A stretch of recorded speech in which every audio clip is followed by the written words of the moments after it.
Hello, in this recording we're going to talk about calorimetry, which is a very important application of the thermal transfer that we talked about in the previous video. So when we're talking about thermal transfer, what we mean is two non-reactive substances that have different starting temperatures, and you put them together and heat is transferred from the hotter object to the colder object until the combined system has a uniform temperature. So this might be best served with an example. Thermal transfer calorimetry edition. Say you have a cup, and in that cup you have some water. Now, what if you go and take a hot piece of metal and then drop that hot piece of metal into the cup? Now, what happens with the heat? So heat is released by the metal, and Q is negative here because the metal's going to cool down, right? You drop a hot something into water, the hot thing cools down to reach some much lower temperature. And so that's a negative heat. Heat is released by the metal. And if you want to calculate that, well, now that we know how to deal with heat capacity, here I put the form using specific heat. The heat released by the metal is equal to the mass of the metal, the specific heat of the metal, and its change in temperature, where the change in temperature is final minus initial. Okay, then where does that heat go? Well, that heat goes into the water, mostly, but then some of it's going to show up in the cup, right? Because the actual, glass or styrofoam or whatever of your cup is going to absorb some of that heat also. And so the Q here is positive, and you're adding together the heat absorbed by the water and the heat absorbed by the cup. Now we know that we can break apart Q water and turn it into the mass of water, the specific heat, and its change in temperature, because we know the specific heat for the water. But we don't really know what to do about the cup. It has some mass, and maybe if you knew the specific heat of it, then you could calculate the Q for that. However, this is probably overly complicated, and you run into a bunch of nuanced problems that I'm not really going to get into here. So we don't have a way to break up Q cup.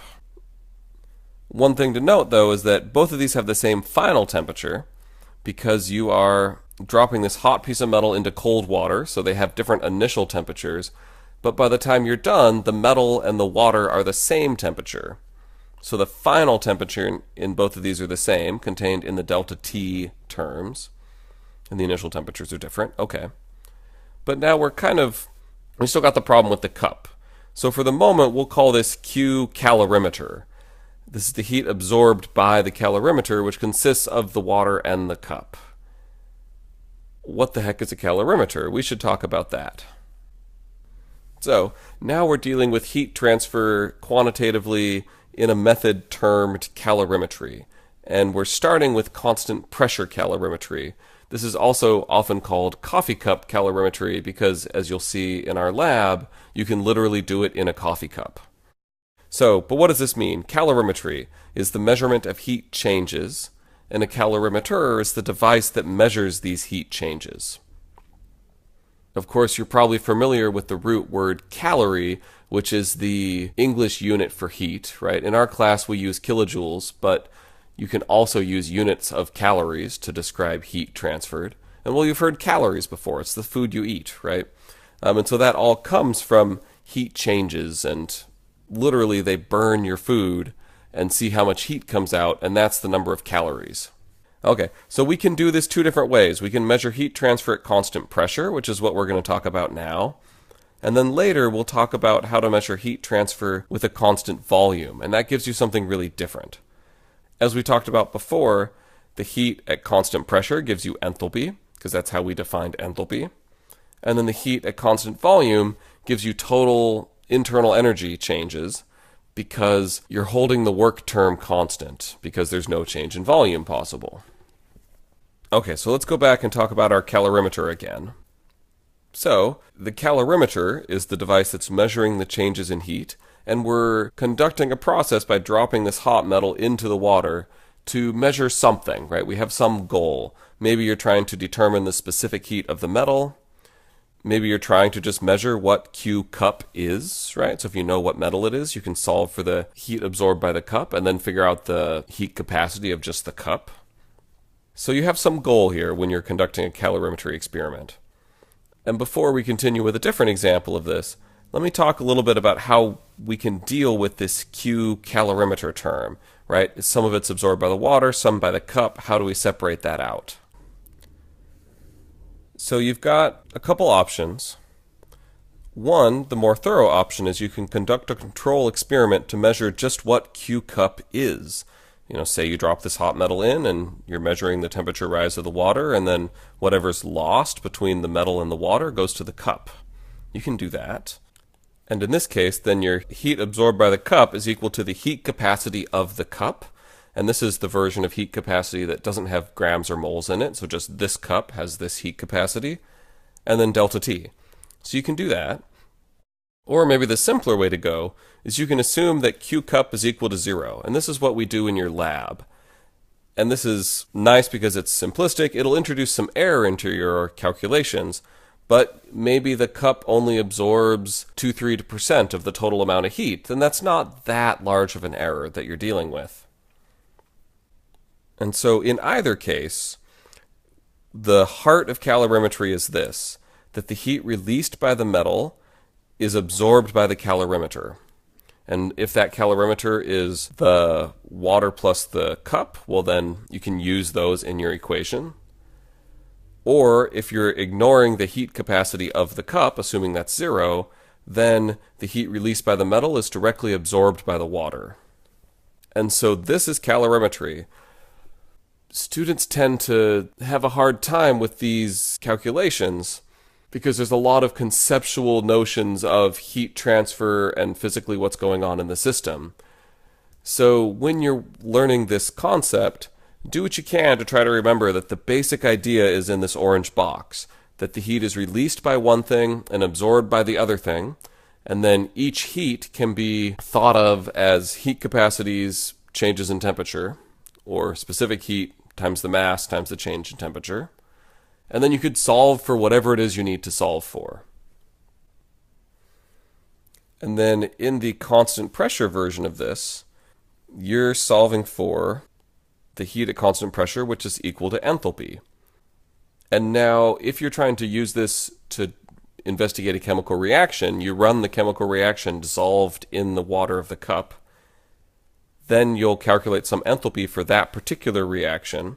And now, if you want to find the enthalpy change of your overall chemical reaction per mole, you just divide by the number of moles. You're running some amount of your reaction, it puts out this much heat that's then absorbed by the calorimeter. And then, all right, that much heat you put out is equal to delta H. And if you divide by moles of the reaction that you ran, then you can get a delta H per mole value of this reaction, which is the one that's independent of the actual masses you used. And that's the one you can list in tables and books and etc. because it's a more general enthalpy change for this reaction. So here's our first example, and it's very similar to what we just talked about. You take a piece of lead and you have some initial temperature for the lead and you put it in a constant pressure calorimeter of negligible heat capacity. So these words right here mean that the heat capacity of your cup is assumed to be 0 and that no heat is absorbed by the cup. Okay, and then that cup contains 100 milliliters of water, and then it gives you the temperature rise of the water, and then the final temperature of the water, 23.17 Celsius, is also the final temperature of the lead pellet. So I got this from a textbook, so it's all written out. So the strategy here, you got your initial, you got your final. You have the mass and initial temperature of the lead, the mass and initial temperature of the water on the left, and then in the final version, you just have a final temperature. And so, assuming that no heat is lost to the surroundings, and that all the heat goes just from the lead to the water, we first calculate the heat gained by the water because we know all of the things about the water, mass, specific heat, and its temperature change.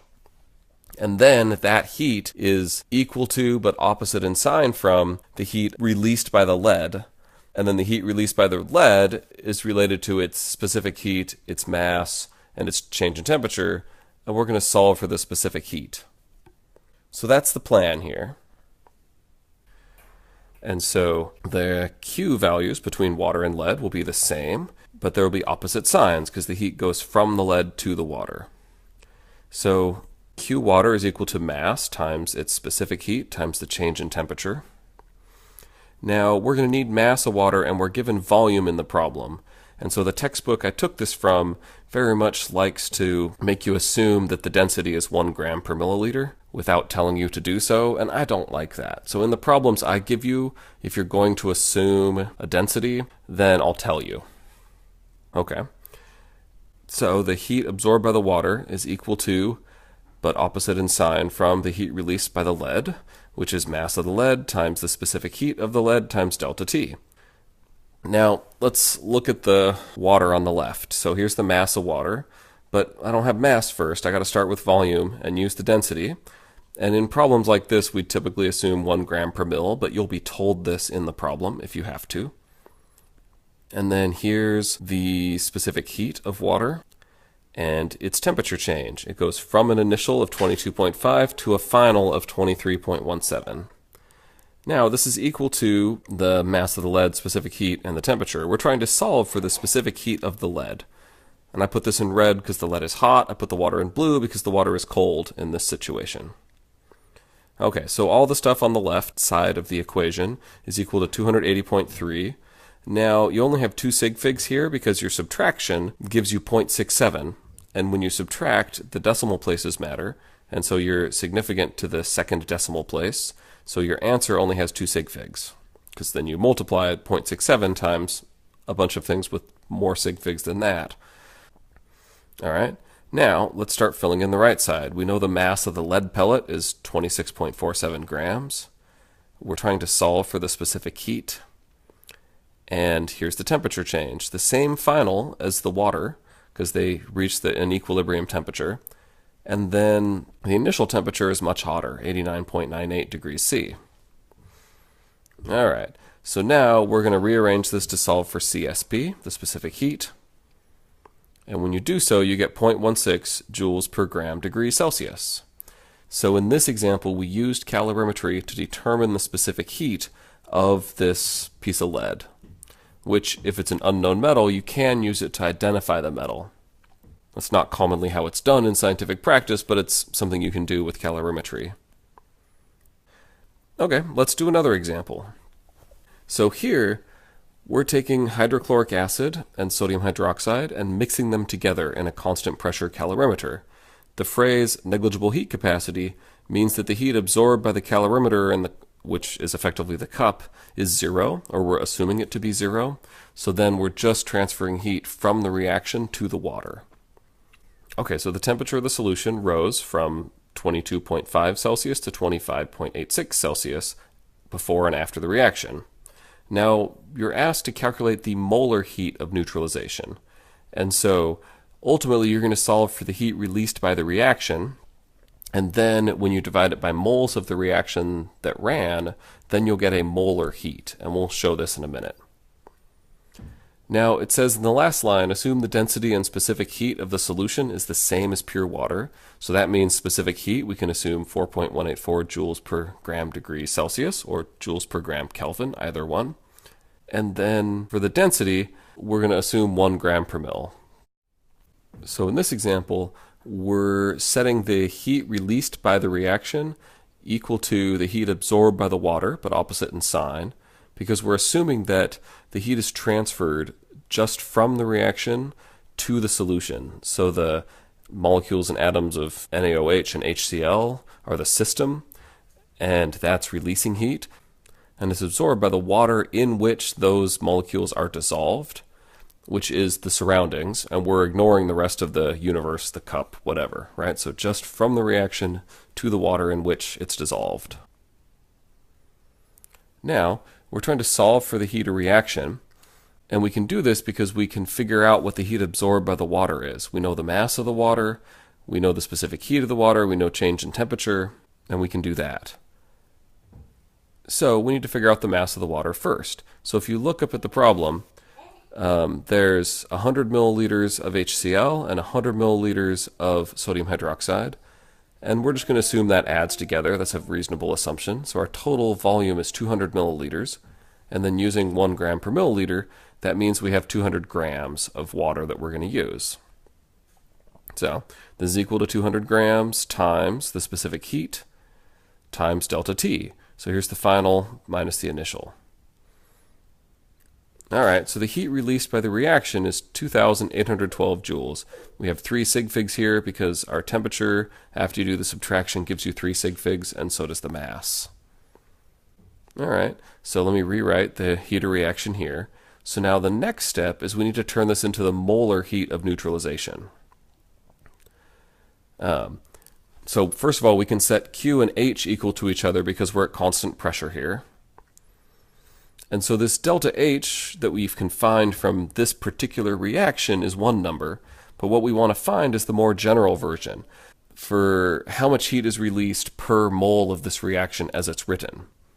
And so in order to do that, we need to take the amount of heat we got from this reaction and divide by the moles of this reaction.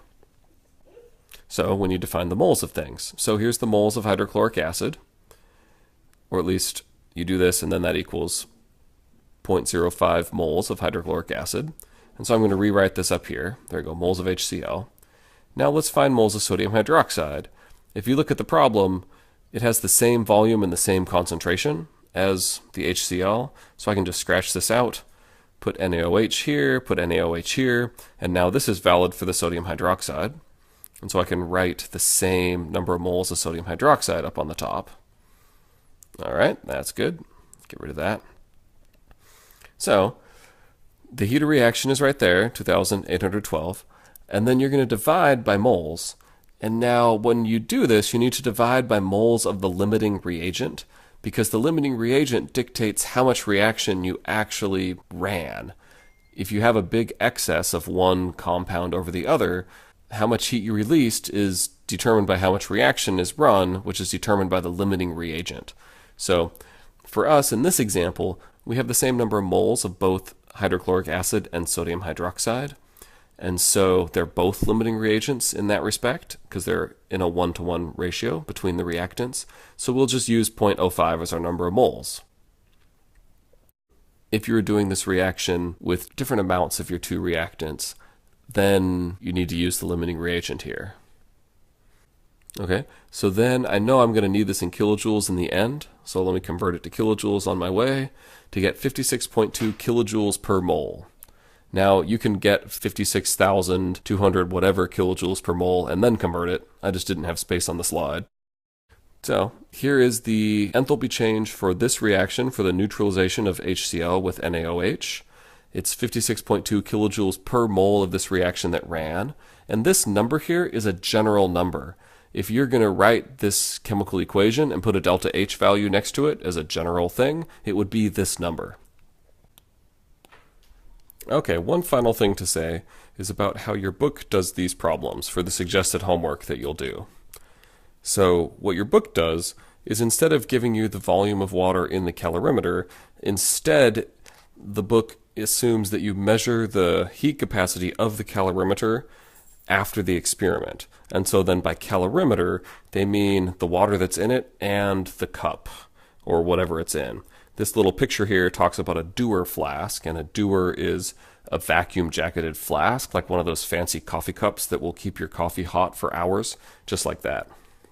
So for example, in problem 14-56, it tells you they're doing a chemical reaction, and then it gives the total heat capacity of the calorimeter, and it gives delta T. So, to ask you to calculate the enthalpy change for the reaction. So this means that this joules per Kelvin value, which is the same as saying joules per degree C, is the heat capacity of the water plus the cup. And just to kind of compare this, this reaction is giving you about 100 milliliters of water. So if you use just the heat capacity of the water, that would be 418 joules per Kelvin, and they give you a value of 455. So that means it takes a little more heat to heat this up because the flask itself absorbs some of the heat. So this is a more accurate way to do this problem, but it's probably more accuracy than we need at the moment. So when we do this in our lab, we don't do this step. But when you look in the book, they'll do this. And so then here you can use the equation that heat is equal to just the heat capacity they give you times delta T. And so you can use that equation to find the heat absorbed by the water plus the cup. It's a pretty fancy looking cup, huh? Okay, and that's all we have for this video. Thanks for watching, and I'll see you in class.